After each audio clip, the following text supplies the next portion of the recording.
இந்த வீடியோவில் நம்ம ஸ்கெட்ச் புக்கை ஃபில் பண்ணக்கூடிய அளவுக்கு ஒரு 3 ஐடியாஸோட தான் வந்திருக்கேன். நம்மளுக்கு போரிங்கான சில டேஸ் இருக்கும். அப்போ ஏதாவது இன்ட்ரெஸ்டிங்காகவும் காமிங்காகவும் நம்ம ரிலாக்ஸ்டாக ஏதாவது வரையணும்னு நம்மளுக்கு தோணும். அந்த டைமில் இந்த 3 டிராயிங்கை நீங்கள் ட்ரை பண்ணி பாருங்கள். ஸோ த ஃபர்ஸ்ட் ஒன் வந்து ஒரு பேட்டர்ன் டிராயிங் தான். நம்ம அதை எப்படி பண்ணுறதுன்னு பார்க்கலாம். ஃபர்ஸ்ட் வந்து நான் புக்கை எடுத்துக்கிறேன். இதில் நான் ஆல்ரெடி நிறைய பேட்டர்ன் டிராயிங்கும் டூல்ஸும் வரைஞ்சி வச்சுருக்கேன். என் ஃப்ரீ டைமில் வரைஞ்சது தான், போரிங்காக இருக்கும் போது வரைஞ்சது தான் இது எல்லாமே. ஸோ இதே மாதிரி நம்ம வந்து இன்னைக்கு ஒரு பேட்டர்ன் டிராயிங் ட்ரை பண்ணி பார்க்க போகிறோம். இதுக்கு ஒரு பேப்பரும் ஒரே ஒரு பிளாக் ஸ்கெட்ச் பண்ணும் இருந்தால் போதும். இது நம்ம ரிலாக்ஸ்டாக உட்காந்து வரைஞ்சிட்டு இருக்கலாம். இதுனா மியூசிக் போட்டு ஃபர்ஸ்ட் அதுக்கான அவுட்லைன் கொடுத்துடணும். ஒரு பென்சில் எடுத்துகிட்டு ரேண்டமாக வந்து இந்த மாதிரி டிசைன்ஸை வந்து நம்ம பேஜ் ஃபுல்லாக ஃபில் பண்ணிட்டு வந்துடணும். இதுக்கான எந்த ஒரு ரெஸ்ட்ரிக்ஷன்ஸும் கிடையாது. இது இப்படி தான் வரையணும், அப்படி தான் வரையணும். நம்மளுக்கு எப்படி தோணுதோ அப்படி வரையலாம். அதுக்கப்புறமா ஒரு ஸ்கேல் எடுத்து 2 லைன்ஸை வந்து டிவைட் பண்ணுற மாதிரி நம்ம போட்டுக்கணும். அதுக்கப்புறமா ஃபுல்லாக வந்து அது பிளாக் பென் வச்சு நீங்கள் வந்து அவுட்லைன் கொடுத்துக்கோங்க. எல்லாத்துக்குமே அவுட்லைன் கொடுத்துக்கோங்க. ஃபர்ஸ்ட் காலமில் நம்ம என்ன பண்ணோம்னா அந்த டிசைனுக்கு மட்டும் பிளாக் ஸ்கெட்ச் பென் வச்சு ஃபில் பண்ணிக்கணும். வேற செகண்ட் காலமில் என்ன பண்ணோம்னா டிசைனை எக்ஸ்க்ளூட் பண்ணிவிட்டு மிச்ச இடத்த எல்லாத்துலேயுமே வந்து பிளாக் பென் வச்சு ஃபில் பண்ணிக்கணும். ஸோ எல்லாத்துக்குமே ஃபர்ஸ்ட் அவுட்லைன் கொடுத்துட்டு அதுக்கப்புறமா வந்து ஃபர்ஸ்ட் காலம் ஃபில் பண்ணியாச்சு. இப்போ செகண்ட் காலம் ஃபில் பண்ணணும்.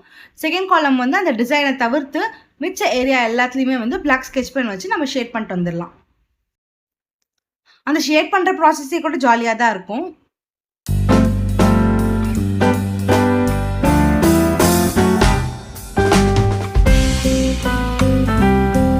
அதுக்கப்புறமா தேர்ட் காலம் வந்து டிசைன் மட்டும் நம்ம வந்து ஃபில் பண்ணிட்டு வரணும்.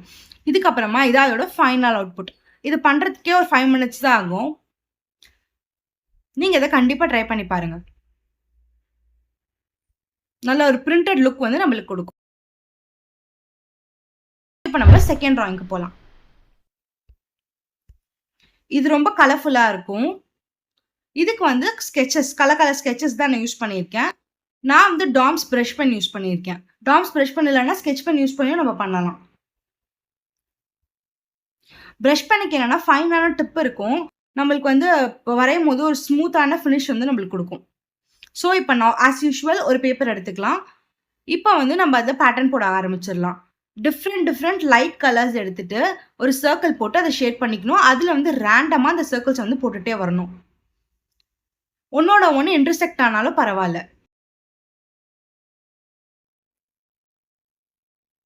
இந்த மாதிரி அந்த பேஜ் ஃபுல்லாக நம்ம ஃபில் பண்ணிட்டு வரணும். ஒரே ஒரு டார்க் கலர் எடுத்துகிட்டு 2-3 சர்க்கிள் வந்து நம்ம போட்டுக்கலாம். அதை தான் நம்ம டிசைனாக நம்ம ஃபார்ம் பண்ண போகிறோம். ஸோ மிச்ச ஏரியா ஃபுல்லாக light colours, 2-3 dark colour circle மட்டும் நம்ம போட்டுக்கணும். எங்கே தோணுதோ அங்கே போட்டுக்கலாம்.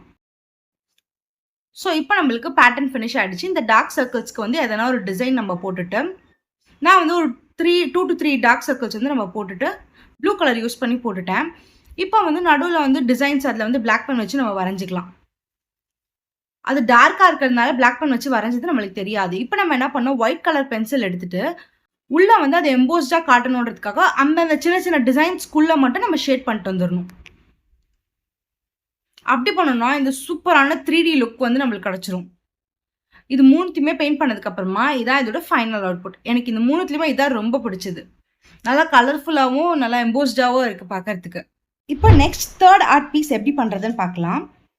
இதுக்கு வந்து ஒரு கார்ட்போர்டில் ஒரு பேப்பரை நல்லா வந்து இந்த மாதிரி கேன்வாஸ் மாதிரி நான் போட்டு ஃபிக்ஸ் பண்ணிக்கிட்டேன். இப்போ அதில் வந்து நம்ம பெயிண்ட் பண்ண ஆரம்பிச்சிடலாம். இதுக்கு ப்ரஷ்ஷோ எதுவுமே தேவை கிடையாது. வெறும் பெயிண்ட்ஸ் எடுத்துகிட்டு நம்ம ஃபிங்கர்ஸ் யூஸ் பண்ணி ஜஸ்ட் ஸ்டாப் பண்ணிட்டு வரணும். டிஃப்ரெண்ட் கலர்ஸ் யூஸ் பண்ணி அதை பக்கத்தில் வச்சு அட்ஜஸ்டண்ட்டாக வந்து டாப் பண்ணிகிட்டே வரணும். இந்த மாதிரி டாப் பண்ணோன்னா ஒரு சூப்பரான பேக்ரவுண்ட் வந்து நம்மளுக்கு கிடச்சிடும். கலர்ஃபுல்லான பேக்ரவுண்ட். நான் வந்து ஒரு பேஸ்டல் பேக்ரவுண்ட் வரணுன்றதுக்காக பேஸ்டல் கலர்ஸ் யூஸ் பண்ணியிருக்கேன். Acrylic pastel colours. இதெல்லாமே ஃபினிஷ் ஆனதுக்கப்புறமா பேக்ரவுண்ட் செட் ஆனதுக்கப்புறம் அதை கொஞ்சம் தள்ளி வச்சுட்டு இப்போ நம்ம உள்ளே ஏதாவது ஒரு கோட் எழுதணும் அப்படின்றதுக்காக ஒரு பேப்பர் எடுத்துகிட்டு எனக்கு பிடிச்ச கோட் வந்து நான் எழுதிக்கிட்டேன் பென்சிலில். அதுக்கப்புறமா வந்து அதை பிளாக் பென் யூஸ் பண்ணி நல்லா டார்க்கன் பண்ணிக்கிட்டு அந்த டெக்ஸ்ட்டுக்கு ஏற்ற மாதிரியே அதை வந்து நான் கட் பண்ணிக்கிறேன். இப்போது கட் பண்ணதுக்கப்புறமா இதோட அவுட்புட் இப்படி தான் இருக்குது பார்க்கறதுக்கு. அது நல்லா க்ளூ வச்சு நம்ம ஃபிக்ஸ் பண்ணிக்கலாம். அதில் அது ஸ்டிக் பண்ணதுக்கப்புறமா இந்த சூப்பரான மோட்டிவேட்டிங் கோட் இருக்க மாதிரி ஒரு செமையான ஆர்ட் பீஸ் வந்து நம்மளுக்கு கிடச்சிரும். இதான் இதோட ஃபைனல் அவுட்புட். எப்படி இருக்குன்னு சொல்லுங்க. இந்த 3த்துல வந்து எனக்கு அந்த செகண்ட் ஒன் தான் ரொம்ப பிடிச்சிருந்து. உங்களுக்கு எது பிடிச்சிருந்ததுன்னு சொல்லுங்க. உங்களுக்கு இந்த வீடியோ பிடிச்சிருந்தா மறக்காம இத ரீகிரியேட் பண்ணி பாருங்க. இந்த மாதிரி கன்டென்ட் உங்களுக்கு பிடிச்சிருந்தா மறக்காம சப்ஸ்கிரைப் பண்ணி வச்சுக்கோங்க. See you on next video. Bye.